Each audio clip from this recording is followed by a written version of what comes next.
Superheroes, science fiction, and so much fun. Comic-Con is welcoming hundreds of thousands of fans this weekend. Yeah, the convention is returning for the first time in 3 years. Jennifer Bjorklund is live in San Diego with more this morning. Jennifer, good morning.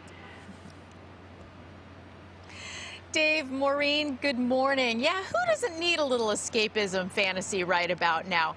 You can't really count the scaled back sort of digital version of Comic-Con they did last November. In fact, most of the fans here bought their tickets in 2019 for Comic-Con 2020, which was then canceled. They've been rolling them over ever since. So this event has been highly anticipated and sold out for 3 years.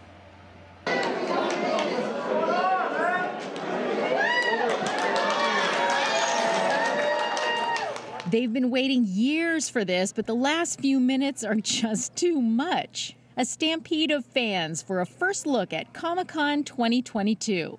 So good to be back after, 3 years? Too excited about it. We did come down here. We live in San Diego, so we came down here the last 2 years and we had a shrine. So we are super happy to be back. Magic be upon you.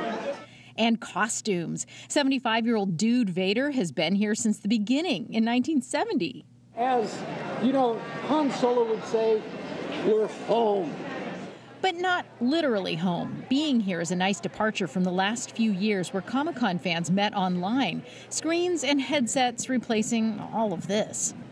For me, the biggest fun and that I look forward to this weekend is actually meeting the people. And discovering new things that you might not run into unless you're here, where it's not just comic books and superheroes, but also major studio projects and TV shows with a fantasy edge. Everyone is here with a first look at what they hope everyone will be talking about.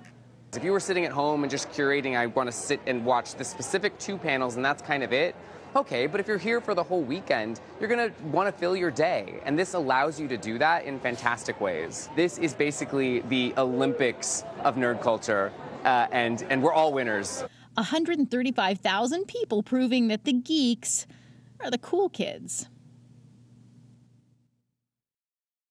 Here we'll get a first look at things like the Lord of the Rings prequel movie, the last few episodes of The Walking Dead, and a Dungeons and Dragons movie. But they're thinking probably the biggest headline to come out of here this weekend is just Comic-Con. It's back. It's back. Dave? That's right. Wow. All right. Well, Jennifer, now this return is the first since the start of the pandemic, as we talked about. So are there any COVID restrictions or requirements? Yeah, there are. In fact, everybody who goes into the convention center has to have this orange wristband that says that they're fully vaccinated and or have had a test. And everybody's wearing masks over their nose and mouth, not the ones over their eyes, which is the norm for this convention. But yes, it's a masked event and with the wristband as well. Well, certainly very entertaining. All right, Jennifer, thank you for that report this morning.